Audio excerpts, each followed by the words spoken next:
Elvis Presley, the king of rock and roll, found himself in a desperate spiral by 1977.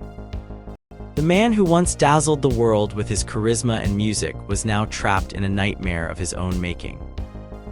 In a heartbreaking moment that would echo through the annals of rock history, Elvis confided in close friends, "I'm just so tired of being Elvis Presley." These words revealed the profound exhaustion and frustration he felt, not just from his demanding career, but from the persona he had to maintain. Born into a humble family in Tupelo, Mississippi, Elvis rose to fame in the 1950s, becoming a cultural icon. His blend of rockabilly, country, and gospel shook the music world. But by the mid-1970s, the weight of his stardom bore down on him. Drugs, personal turmoil, and the constant scrutiny had taken their toll. His relationship with Priscilla, his wife of 11 years, was crumbling, and his connection with his fans felt more like a duty than a joy. Elvis's personal life was a mess. His marriage to Priscilla was in shambles, and he was struggling with feelings of inadequacy. He confided in his closest friends, Billy Smith and Joe, expressing his fear that Priscilla didn't truly love him. These conversations were not just about love, but about the void he felt inside. To escape these dark thoughts, he turned to another woman, Alicia, hoping her presence would ease his loneliness. But this wasn't about sex, it was about companionship, about having someone to hold his hand and talk to while the placid ills took effect. After a series of tumultuous encounters, Elvis moved to Palm Springs with Alicia, Billy, and Joe. The breathing troubles that had plagued him before were back, forcing Dr. Gainham to rush to his side. Despite these health issues, Elvis continued to push himself, touring relentlessly through cities like Chicago, Detroit, and Memphis. His concerts were a mix of performance and desperation, a desperate attempt to hold onto the fame and the feeling of being alive. His emotional state worsened as the tour progressed. In Binghamton, New York, the strain became too much, and Ginger, his longtime companion, left him. The loss was devastating, and Elvis turned to Kathy Westmoreland, a backing singer who had been watching his decline. Kathy became his nurse and confidant, holding his hand as he drifted into a world of memories and regrets. Elvis's mind was a whirlwind of thoughts about his past, his failures, and his future. He confided in Kathy about his dreams of being a classic film actor, a dream that seemed far away. He joked about his own mortality, suggesting she wear white to his funeral, a dark humor in the face of his fears. Yet Kathy offered him a glimmer of hope, reminding him that he wasn't going to die, that he could still find a way out of this darkness. The tour continued, but the weight of his problems followed him everywhere. Legal troubles in Memphis over the Elvis Presley Racquetball Center, Priscilla's demands for a hefty divorce settlement, and concerns about his father's health added to his stress. Then came the worst news. A British tabloid began publishing excerpts from Elvis, What Happened?, a book detailing his drug use and violent tendencies. Elvis sobbed to Billy and Joe, worried about how his children would see him in the light of these revelations. Despite the turmoil, the Colonel, Elvis's manager, saw an opportunity. A CBS TV special, Elvis in Concert, was planned, promising a hefty sum. The Colonel knew Elvis was in no shape for filming, but the money was too enticing to refuse. Elvis's condition was dire. He was obese, ill, and struggling to perform. Yet he put on a show, delivering a performance that was more a shadow of his former self. As the tour neared its end, Elvis made a final, impulsive act in Madison, Wisconsin. He intervened when he saw youths harassing a gas station attendant, showcasing the kindness that still lingered within him. But this moment of humanity was short-lived. His last public appearance was in Indianapolis on June 25, 1977, a poignant end to an era. Elvis's struggle was not just about music or fame, it was about the loss of self in the persona he created. His tired cry, "I'm just so tired of being Elvis Presley," captured the essence of a man lost in his own world, searching for a way out but finding only more darkness. After a grueling tour, Elvis returned to his home at Graceland feeling utterly spent. The idea of another tour loomed, but for now, rest was paramount. He spent days in bed, letting his body recover, and only occasionally stepping out to chat with old friends like Charlie, who still lived in the basement, or to catch up with Billy and Joe. Priscilla, Lisa Marie's mother, would occasionally visit, but Elvis rarely went upstairs to see them. He preferred the quiet company of his home. Elvis often expressed his frustration about being Elvis Presley. Some days he loved it, but other days, the weight of it all felt overwhelming. His body, swollen and tired, was a constant reminder of the toll his fame had taken. He worried about how people would react to the release of his book, Elvis, What Happened? The fear of criticism was real, and it made him irritable, especially with his longtime friend and manager, Felton Jarvis. One night after a show, Elvis let his feelings spill out to Felton.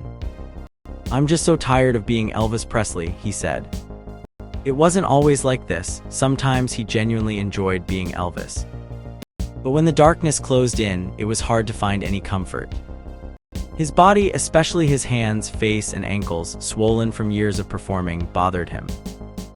It felt like a part of him was lost, not matching the image he had always known himself to be.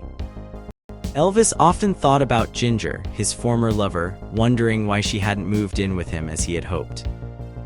He bought her a new Triumph sports car, hoping it would change things, but it didn't. He spent sleepless nights worrying about what fans would think when they read Elvis, What Happened? The thought of negative reviews made him angry, especially at his former associates, Red and Sonny. Sometimes Elvis would venture out of Graceland, though it was rare. At night, when the crowds were smaller, he'd drive down Elvis Presley Boulevard. But the place where Sun Records once stood was gone now, replaced by a motorcycle repair shop. The only familiar spot was Taylor's Cafe nearby. Sam Phillips' new studio was a few blocks away, but it held no nostalgic value for Elvis. Lasky's clothing store on Beale Street was still there, but it felt distant, a reminder of a time when he could walk in without a mob of fans. A church service might have helped Elvis, but he only attended the ones he caught on TV, listening to the hymns while lying in bed, remembering his mother. Dr. Nick, his personal doctor, still checked in on him, though their conversations were mostly about business. Elvis and the Colonel, his manager, didn't talk much these days, just about work. A rumor had circulated that Bill, the Duke Parker, his longtime friend and musician, might not be American but Dutch, an illegal immigrant. Elvis had heard this before but never questioned it. It made sense given the Duke's accent, which always puzzled others but was just another part of their shared history. Elvis didn't care much about the truth behind the rumor. What mattered was that they had built a life together. The thought of a world tour still lingered in Elvis's mind, but the excitement had faded. He enjoyed his home too much now, with its comforts and the occasional visits from his daughter, Lisa Marie. It was the only place he truly felt at home, even if it sometimes felt more like a museum than a family home. Elvis was proud to be Lisa's father and enjoyed her company, though he often wished her mother, Dee, were still around to share that role. During a hot July in Memphis, Elvis found solace in his air-conditioned bedroom. He spent his days reading, watching TV, and consulting his book of numbers and Bible. Sleep was a mixed blessing. He craved it but feared the dreams that sometimes came, filled with fears of losing everything he had worked for. Lisa arrived at Graceland in late July, her presence a welcome distraction. She immediately took to racing her electric golf cart around the grounds, sometimes joining Elvis in his own cart. To lift her spirits, Elvis bought her a pony, which he proudly showed off to Grandma and Aunt Delta. Though he missed the days of horse riding, these moments with Lisa brought him joy. He even surprised her with a print of Star Wars, hoping to make her happy just as any father would. In the quiet, dimly lit bathroom of Graceland, the life of Elvis Presley came to an unexpected end. The scene was as puzzling as it was tragic, with Elvis lying face down on the carpet, close to the phone that could have changed everything. It was late afternoon, well after the sun had climbed high in the sky, casting long shadows across the room. To understand what happened, we need to look at the life Elvis lived. He was a man of extremes. On the outside, he put on a show for millions, singing and dancing with an energy that seemed endless. But inside, he struggled with something far more personal, a battle with drugs. Elvis had been taking a mix of medications for years. Some were meant to keep him awake, others to help him sleep, and some to dull the pain. These were not just any pills, they included uppers, downers, and powerful painkillers like Dilaudid. His nurse, Trish Henley, was always nearby, ready to help him with his routine. The drugs became a part of his daily life, like brushing his teeth or taking a shower. Despite his public image of happiness when Ginger was around, Elvis's moods were unpredictable. One moment he was excited about plans for a family outing, and the next he was canceling it. His mood swings were a puzzle to those around him. He wanted to be a normal father, but his addiction made that hard. He knew he needed help, but he also liked the feeling the drugs gave him. It was a high that he couldn't shake off, even when he tried. The days leading up to his death were no different. Elvis spent time with Ginger, played with the children, and made plans for an upcoming tour. But his mind kept drifting back to Elvis, the legendary Elvis he once was. He wanted to be that person again, but the drugs had a strong hold on him. On August 15, 1977, Elvis tried to get some rest before his trip to Maine. He took pills, but they didn't work. He called for more and more, but nothing seemed to help. His attempts to sleep were failing, and he was growing more and more restless. As the morning wore on, Elvis tried one last time to calm himself down. He asked for another set of pills, and his staff complied, thinking this would finally help him rest, but it didn't. Elvis sat in his private bathroom, wide awake, feeling trapped by his own body's needs. In the end, it was a simple moment that ended his life, a moment that could have been different if he had help or if he had chosen a different path. The world outside didn't know what was happening in that bathroom, but the silence and stillness spoke volumes. When Ginger finally found him, the reality of the situation sank in. Elvis was gone, leaving behind a legacy that would never be the same. His death was a shock to everyone, a reminder of the fragility of life and the hidden struggles even the most celebrated can face. In the days and weeks that followed, the world remembered Elvis not just for his music and performances, but for the complex person he was.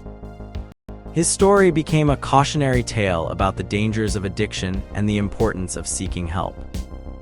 For those who loved him, it was a sad reminder of how easily life can change in an instant. Elvis Presley, the king of rock and roll, may have left the stage, but his music and his spirit lived on. His life, with all its highs and lows, taught us that behind every star, there is a human being with hopes, fears, and struggles. And sometimes, it's those struggles that define us just as much as our successes.